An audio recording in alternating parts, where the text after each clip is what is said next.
आम की बात अगर हो तो निश्चित तौर पर अगर देखें तो आम के चाहने वालों के मन में एक ही बात होने लगती है कि भला उनको मीठे आम कब खाने को मिलेंगे। हालांकि मीठे आम खाने से पहले बहुत सारा श्रम करना पड़ता है किसान को, क्योंकि आम तैयार ऐसे ही नहीं होता है। देख सकते हैं कि किस तरीके से पेड़ पे बौर के बाद में फल लग रहे हैं, लेकिन आप देख लीजिए कि किस स्थिति से ये इतने बौर में से केवल एक आम ही बच पाया है। क्योंकि मौसम भी प्रतिकूल है, बीते कई दिनों से हवाएं भी चल रही हैं, तो ये स्थिति पूरे बाग का रहता है। और ख़ास तौर से जिस बाग में मैं खड़ा हूँ वो अयोध्या का बाग है। इसमें दशहरी, लंगड़ा, चौसा तरीके के आम हैं और आम में कई तरह की बीमारियां भी लगती हैं। हालांकि इस समय टेम्परेचर अच्छा है तो इस समय झुलसा नहीं लगेगा, इसमें थ्रिप्स नहीं लगेंगे। लेकिन हमारे साथ में केवीके अयोध्या के हेड हैं वीपी शाही जी। हम उनसे जानना चाहेंगे कि आम के बागों का किस तरीके से प्रबंधन किया जाए कि किसानों को उसका भरपूर लाभ मिले। किसान भाई जो भी आप लोग खड़े हैं, इस समय देखिए कि आम की फसल मटर के दाने से ऊपर हो गई है। जैसे ही हमारा मटर के दाने के हो तो उसमें सुहागा होता है, बोरेक्स 3 से 4 ग्राम प्रति लीटर पानी में घोल बना करके छिड़काव करें। जैसे ही हमारे फल आप सेट हो गए हैं, अभी आप देख रहे हैं कि बाग में सिंचाई नहीं की गई है, तत्काल इसमें सिंचाई करने की आवश्यकता है। हर 8 से 10 दिन पे हल्की सिंचाई की आवश्यकता है। इस समय जैसे ही पूरे फल लग जाते हैं उस समय आप एक कीटनाशक, एक फफूंदनाशक जिसमें इमिडाक्लोप्रिड 1 ml 2 लीटर पानी में और साथ ही कार्बाबेंडाजिम प्लस मैंकोजेब का 2 ग्राम प्रति लीटर पानी में घोल बना करके छिड़काव करें। अगर फल हमारे बेर के बराबर हो जाए तो किसान भाई एक आता है NPK 18-18-18, उसका 50 ग्राम से लेकर के 70 ग्राम प्रति लीटर पानी में घोल बना करके आप इसमें आम के बाग में छिड़काव करें।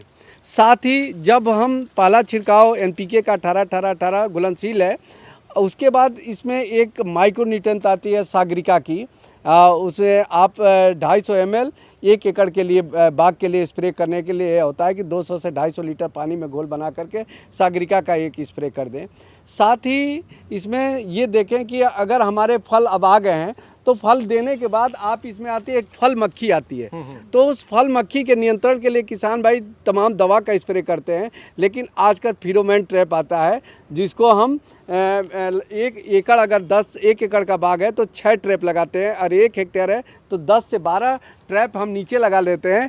तो उसमें नर कीट क्या होता है कि उसके में मादा का स्मेल आता है, नीचे वो उसमें पानी भर देते हैं और कोई कीटनाशक का 2 ड्रॉप डाल देते हैं, तो जो नर कीट होते हैं उसमें आते हैं, जिससे हमारा फल का पॉपुलेशन कंट्रोल हो जाता है। जिससे हमारे जो एक बहुत बड़ी समस्या होती है कि फल मक्खी का नियंत्रण करें, तो अगर फेरोमोन ट्रैप लगा देते हैं तो 20 से 25 दिन बाद उसको फिर दूसरा रिप्लेस कर दीजिए।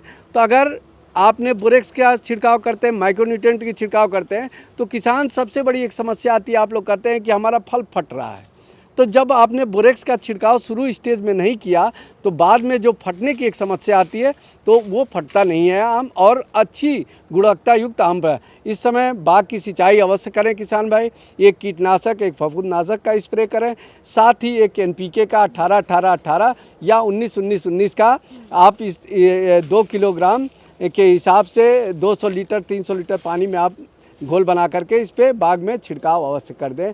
फल नियंत्रण के लिए मक्खी के लिए हमने बताया फेरोमोन ट्रैप का प्रयोग करें, और समय समय पे जैसे ही कीट अगर कोई आपके पास बीमारियां आती हैं तो आप एक बीच में जो आपने कीटनाशक पहले स्प्रे किया उसको दूसरा कीटनाशक, जो फफूंदनाशक पहले स्प्रे किया उसका दूसरा बदल करके स्प्रे करें, तो आपकी अच्छी गुणवत्ता युक्त आम मिलेगा। इस साल फसल बहुत अच्छी है, किसान अगर ध्यान देंगे तो बहुत ही अच्छा फल है। और जो फ्रूटिंग आप देख रहे हैं कि आम में चारों तरफ फ्रूटिंग है, ये है कि अब इसमें बाग की सिंचाई अवश्य करें। हमने बताया है कि फेरोमोन ट्रैप 1 एकड़ बाग है तो उसमें 6 ट्रैप ही लगेंगे और हर पेड़ पे नहीं लगेंगे, किसी बीच में, और वो एकदम धूप में नहीं करेंगे, नीचे जैसे है तो इसमें हम टांग देंगे फेरोमोन ट्रैप, और एक 4-5 पौधे 6 पौधे छोड़ करके अगर उसका स्मेल देते तो 1 एकड़ में 6 ट्रैप हमारे काफ़ी होते हैं। अगर 1 हेक्टेयर है तो 10 से 12 ट्रैप हमारी आवश्यकता होती है। तो ये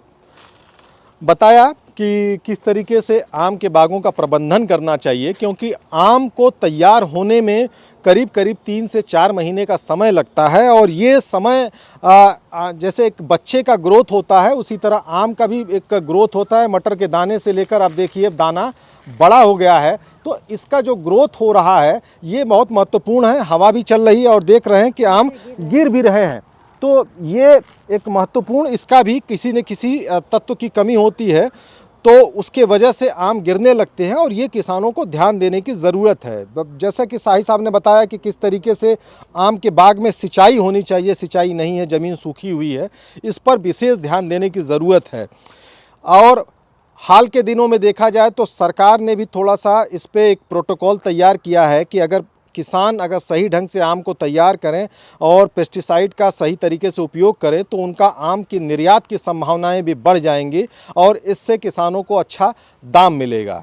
क्योंकि आम केवल हम स्वाद के लिए नहीं खाते हैं, आम पोषक तत्वों का खजाना है। उसमें प्रोटीन से लेकर बहुत सारे ऐसे तत्व होते हैं जो सेहत के लिए बहुत ज़रूरी हैं। तो इसलिए आम खूब खाइए, लेकिन खाने से पहले आम को तैयार करने में जो मैनेजमेंट है उसका पूरी तरीके से फॉलो करिए। धर्मेंद्र सिंह, किसान तक, अयोध्या। अगर ये वीडियो आपको पसंद आया है तो इसे लाइक ज़रूर करें। अगर चैनल अभी तक सब्सक्राइब नहीं किया है तो कर लें और नोटिफिकेशन पाने के लिए बेल आइकन भी दबा दें।